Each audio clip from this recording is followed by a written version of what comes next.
Everything's inside. Where's Beth? I don't know. I can't find it. Look. Oh, my God.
Luckily, the funnel missed them by a quarter of a mile.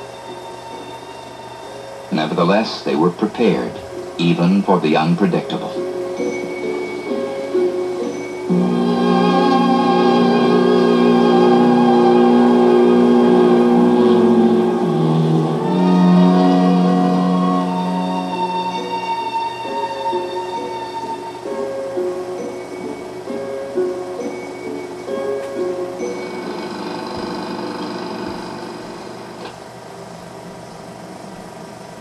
What class would you think of that film? Tim? It told a lot, because I was in a tornado once in my uncle's ranch in Kansas, and we heard on the radio strong winds were coming, be prepared. So we decided it wasn't that great, so we finished eating dinner, and then it came, the tornado came, so we heard on the radio and we went down to the basement, and we heard it coming, and we could hear. I had this kid, Tim, ask this question during disaster preparedness film on tornadoes. He came up with this story about how he and his family were in a situation where there was this tornado about ready to hit their house, or at least hit the area in which they were living. And so it really struck me that I really wasn't as prepared as I could have been to do what I considered an excellent job with that class, and with some skills and techniques that I think might be valuable. What I did was I used some very basic questioning kinds of things with them. Have most of you grown up like in the state of California? Yeah. Do you have any idea why we don't have tornadoes in California? But the biggest problem I had was having them zero in on, some specific levels that I wanted to take them to, rather than just staying, with one thing, which, that's what they wanted to stick with. I guess I'm feeling a little uncomfortable about, some other things that I can do with the series in order to really make it meaningful for the kids, and so that we can get the most out of it. What kinds of things have you done, DJ? Well, when I used that film, I also felt a little bit uncomfortable. I wasn't sure how to approach that kind of a teaching lesson, because they're about things that seem pretty far away for those students. A lot of students hadn't been in a hurricane or have not been in a tornado. So I tried to use the film Hurricane in particular in a kind of values-oriented approach, where they would talk about if they were in the same situation as the couple in this film, would they have stayed to be in in that hurricane, experience what it was like, and have that achievement and success of being in the storm, or would they leave and find shelter for their own safety? What a story to tell. To go out in the midst of a hurricane and to make it and to come back. I think Lisa wanted to do that too. I wanted to see that storm. Maybe I wanted to prove something. I wanted to see it. I'd never been in a storm like that. It seemed like a game. Didn't seem very important. And the kids were sound asleep. I'd left them before. They never wake up. Not in that first hour of sleep. And we went outside. It was beautiful. It was frightening as hell, but it was beautiful. You couldn't even hear yourself. The wind was so loud. And we walked with the wind hitting us head on. And then I turned around. I heard this crushing thud.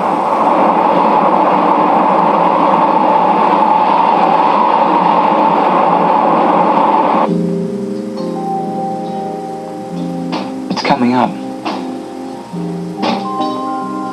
I can see it to my left. It's coming up. I don't even know if I want to look at it. It's like the ocean. It doesn't even have any memory of what happened that night. They'll fix it up and they'll make it like new, and other people will come in and they won't even know what happened here last summer to my two kids. They won't even know what happened. Let me start out by asking if anybody felt any real emotions personally after watching that film. Because I know I did. I felt something got me right here at the very end. Did anybody have any real feelings at the end of that? You got something? I feel sorry for the people, and told how, like, what really could happen, and most films don't, they just kind of show what happens, but no one really gets hurt, but that really told what happened, I liked it. I thought it was good. Has anyone here felt that they would come to a situation where they might be in some kind of disaster, or they'd have to choose whether they'd stay and have adventure or leave for their own safety? How did the people in this film feel about their own choosing decision-making? Did they have to make a choice?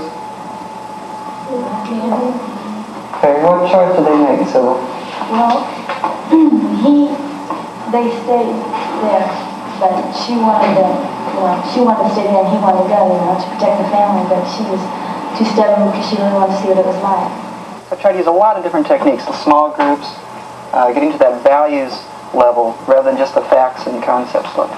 The main thing I wanted to do was have them clarify among themselves how they felt about those different issues. An example would be, I had them do a forced choice. If they had to live in a town where there were floods or tornadoes, where would they live? And some people had different reasons for floods, and others had reasons for being in a tornado. And you're going to have to choose just on the knowledge that you have. If you had to live in a new town that your parents were moving, and both towns had a history of natural disasters, but you could make the choice of where you to live. Would you rather live in a town that had a history of tornadoes, and if you do want to live there, I want you to stand on this side of the room, or if you'd like to live in a town where they have a history of floods? Where would you rather be? Tornadoes or floods? Can you move to that side of the room?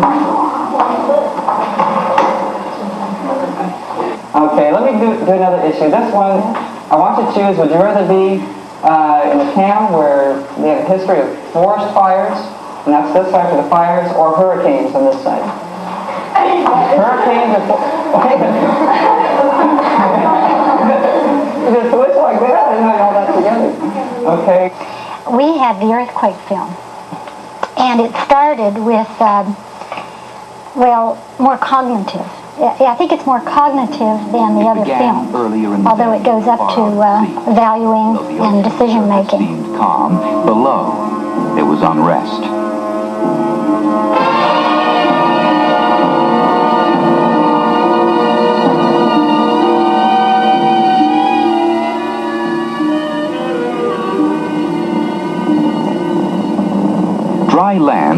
no exclusive rights on earthquakes. In this case, an aftershock of the earlier earthquake put tremendous stress on the rock beneath the ocean floor. The shear in the rock was directly vertical. A sudden violent upheaval of the ocean floor caused a vertical displacement of water. The water has to go someplace, so it is catapulted away from the epicenter with incredible force and velocity and called tsunami.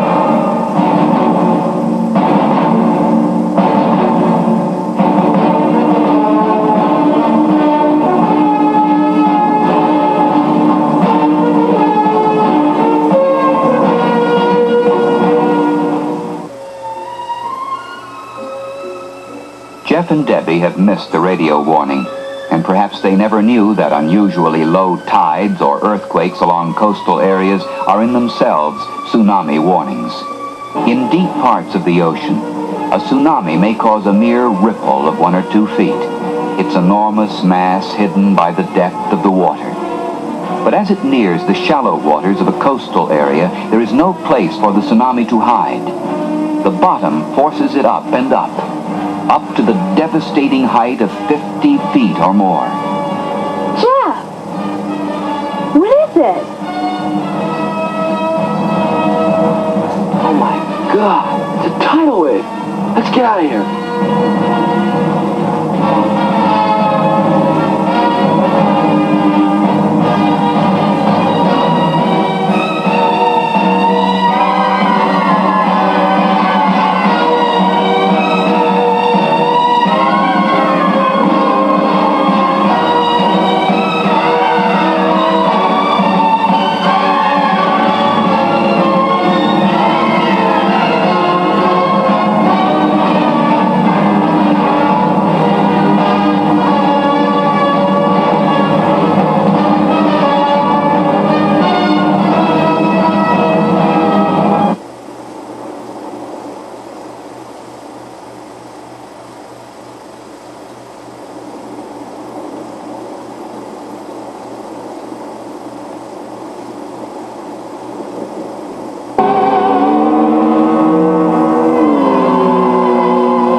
Earthquakes and tsunamis, two of the most terrifying forces known to man.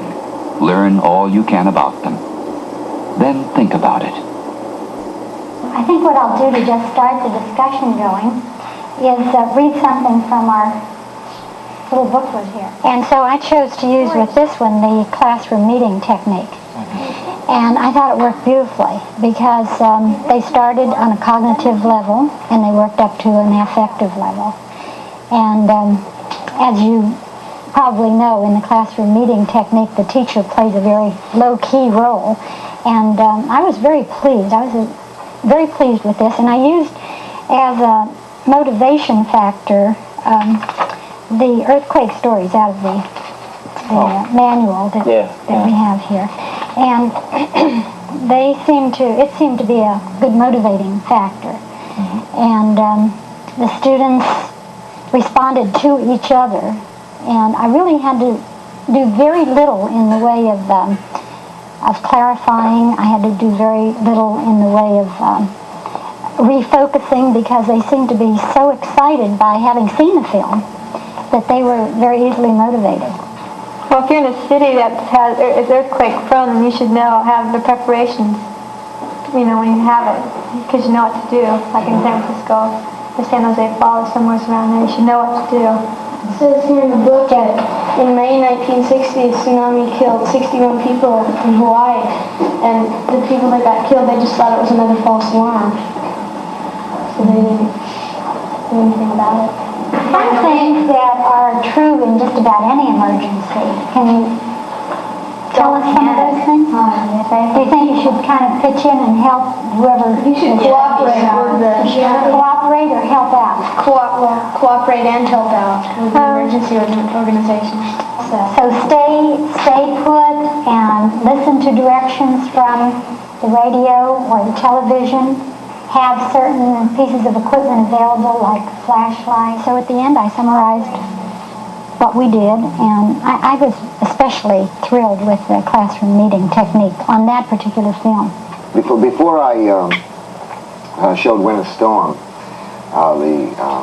the film, I was looking through the teacher manual and also the student's manual, and what I ran across in the film, they have a couple commercials on winter safety, and one dealt specifically with automobiles. When winter storms strike urban areas, many things may happen. Schools close, traffic snarls, businesses are hurt, and people are killed. But the number of people killed or injured by winter storms would be considerably reduced if some simple rules were followed. Don't drive if you can help it. If you must, drive slowly, defensively, and be sure your car is winterized.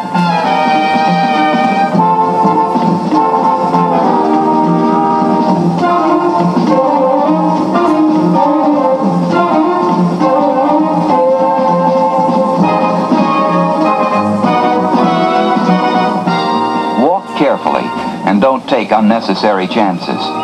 Footing can be treacherous. I felt a lot of these ideas kids knew, so rather than me just laying it out, I thought maybe an inquiry approach, and hopefully out of inquiry I would stir up their imagination, and they would come up with some other ideas that were much better, or would take a step further. Plus, it would be the commitment to whatever they came up with. This is mine. The teacher didn't tell me, and so forth. Problem with that, though, is that there's only so much time in the classroom, and with inquiry, well, what I did was I was going to say, with inquiry, you have to be very patient, and I'm not a very patient person. So what I did was I slipped into more of a leading kind of thing, giving them little clues and stuff like that. And before I knew it, I was doing sort of a Socratic dialogue. Guess what the teachers got hidden. But there were some fun moments for me where the kids were using imagination. I don't think too many of you are going to be going out hunting gold in the Klondike too quickly, but a lot of you may be going out into the snow country. So last night I raided my wife's cupboard and I got a few props. And what I'm going to ask you to do, I'm going to pull these props out of the bag, okay? Like, obviously I wouldn't buy anything with pink, right? My wife. And some towels. I'll pull them out of the bag, and I'm going to give you a little problem to solve. These have something to do with your survival in winter storms. What I'd like you to do is to ask me questions to try to figure out what in the world this belongs to, what it belongs to, and I'll answer you yes or no, and that's about it, okay? So, anybody have any ideas? Jim? Excuse me. Yeah, the towels, do they have anything to do with warmth? Would you wrap yourself in them, if you're in a storm and in your sleep bag? I just think of, like, if you had a little bit of coffee or something, and you make a fire and then put it, or something, put some ice in there, and then build it, and then make a fire and then heat that up. Now, one thing about the movie, they mentioned the man, Jack London was saying, didn't have much imagination, and so far you guys have quite a bit of imagination, more than I have, because I hadn't thought of that. That's a neat idea. What'd you think of that guy out there in the wilderness in the film?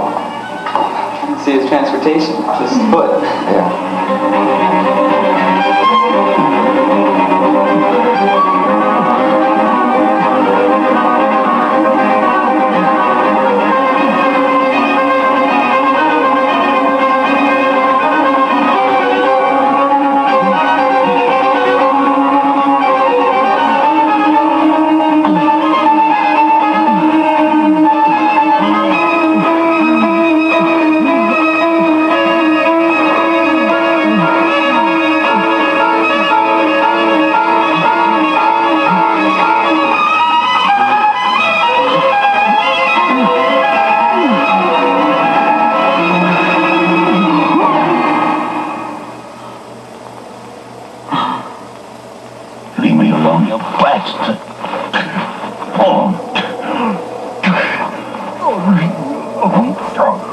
Leave me alone, Dale.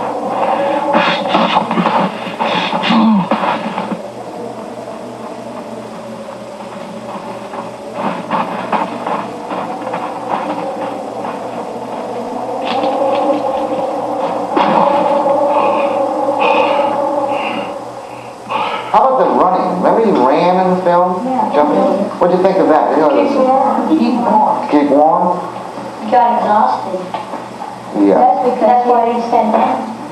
Remember one of the things they suggested in the commercial was to not overexert because people die from heart attacks.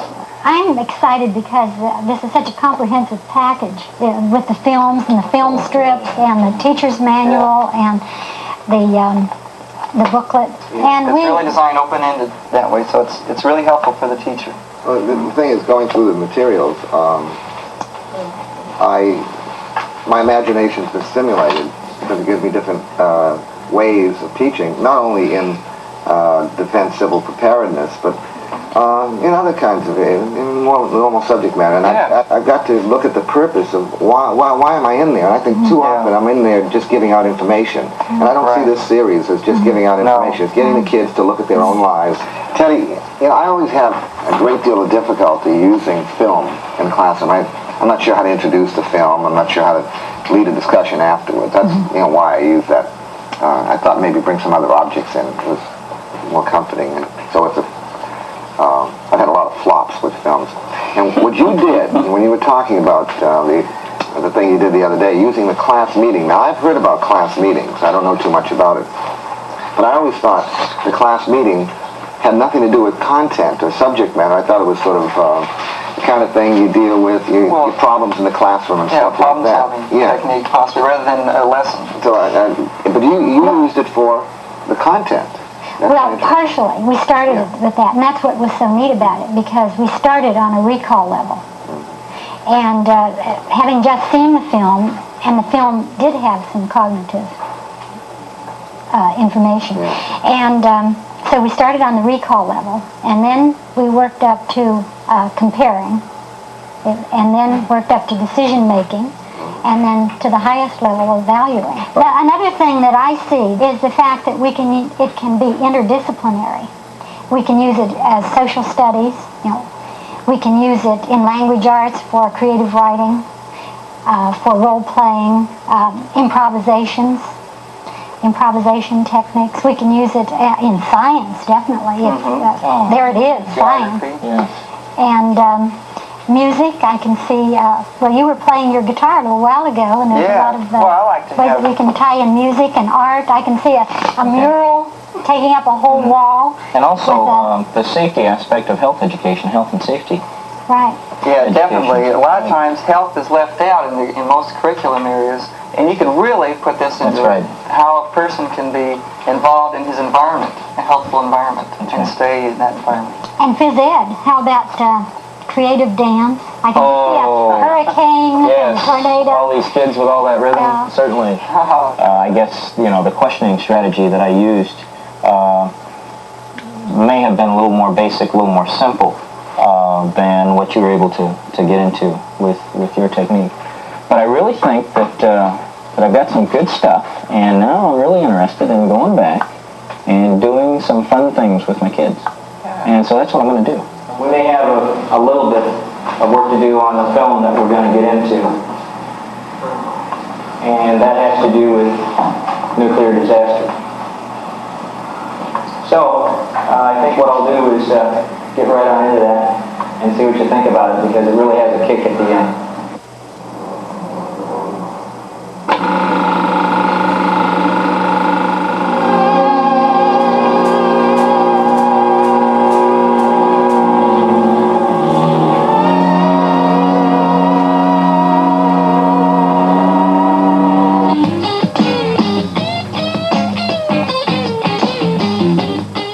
Interrupt this program to bring you this special news bulletin.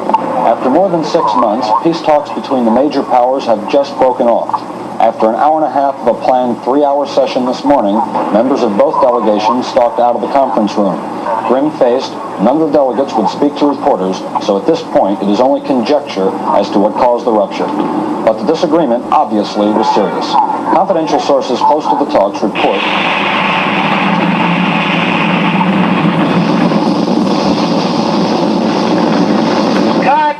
Cut. Save the lights. People, come over here. Come over here. Okay, look. Fine. That was very good. We heard the radio report, and everybody was very nonchalant about that. We heard that same report 1,000 times. Nobody's going to bomb us. There's nothing going to go on, and everybody was very natural. But look, when the bomb goes off, it's the real thing. You'll feel the heat, you'll hear the noise eventually, it'll be absolutely incredible. Larry, don't eat your donut. You've never seen anything in your life like it. But I'm hungry. But you're hungry, I know, okay.